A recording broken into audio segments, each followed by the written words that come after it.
بسم الله الرحمن الرحيم.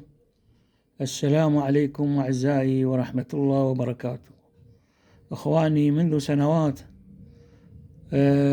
ونحن نتابع نتائج نظامنا، نظام الدكت العراقي، والنتائج اللي توصل إليها بعض متابعين الكرام. طبعا هاي التجارب أخواني بناء هم عملوها بناء على التعليمات أو المقاطع الفيديو المنشورة على قناتنا، قناة شاكر النداوي.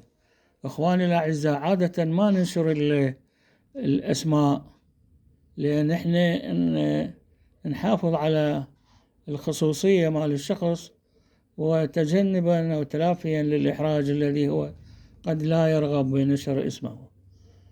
هنا رسالة من أحد الإخوان من الجزائر، يقول: أستاذ، أريد أشكرك على كل المعلومات التي أعطيتني إياها، وكانت نسبة التفقيس جيدة، جزاك الله خيرا.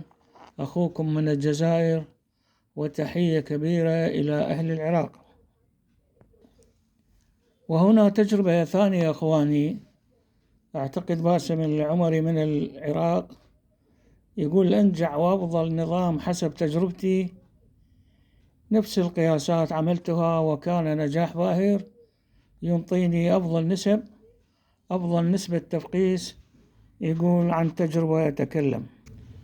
رسالة أخرى أخواني، يقول: أستاذي، هذه الفقاسة الحلوة اشتغلتها بيدي على مخططك مال الدكت الخارجي، وأول تفقيسة وثاني ما شاء الله نسبة جدا عالية 95%.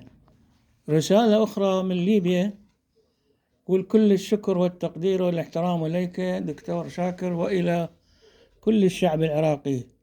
استخدمت أنواع المفاقس ومن بينهم الإيطالية. بصراحة لم أجد نسبة التفقيس مثل نظام الدكت الخارجي، يقصد به العراقي، الذي استخدمته بكفر ثلاجة، وكان استخدامه كحب للفضول، لأننا عانينا كثيرا من الاختناق، ولكن تفاجأت بنسبة التفقيس ما شاء الله التي تجاوزت 97%. بارك الله فيك دكتور شاكر النداوي. أخواني الأعزاء، وهذه رسالة أخرى من عبد القادر، أعتقد من فلسطين. ما شاء الله اليوم فقس البيض. لما يقول اليوم يعني مو تاريخ اليوم أخواني، هاي رسائل يمكن قديمة، يعني بحدود 3 أشهر، شهرين، 4. يقول: وضعت 120 بيضة، فقس 92، و22 غير ملقحة. طبعا هاي 22 ما لها علاقة بالمفقسة، ما لها علاقة، هي غير ملقحة. و6 لم يكتمل، قلنا هاي من الأجنة الضعيفة إذا تتذكرون بعض مقاطعنا. ويقول 6 لم يكتمل الكتكوت بنظام الدكت الداخلي. وهنا يذكر الرطوبة اللي إخواننا بعض الإخوان يصعدها 70 ولا 80. يقول الرطوبة مثل ما إحنا وضحنا هي من 40 إلى 55. هسه هو ذاكر الرطوبة عنده من 42 إلى 52%، وبدون فواحة، يعني ترطيب طبيعي. الحرارة من 37.8 إلى 37.5.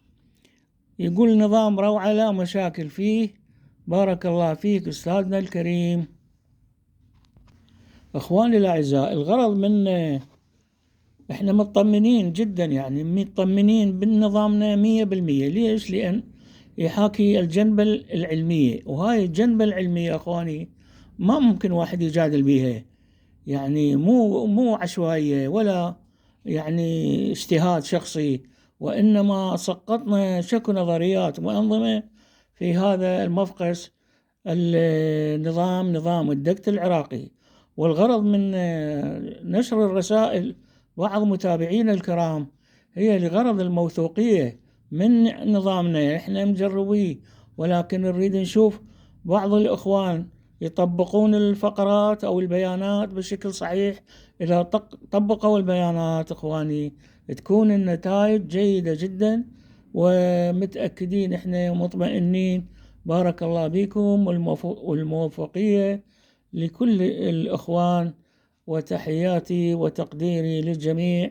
ولا تنسون إخواني كالعادة الاشتراك بالقناة لتكون الفائدة عامة للجميع، مع احترامي.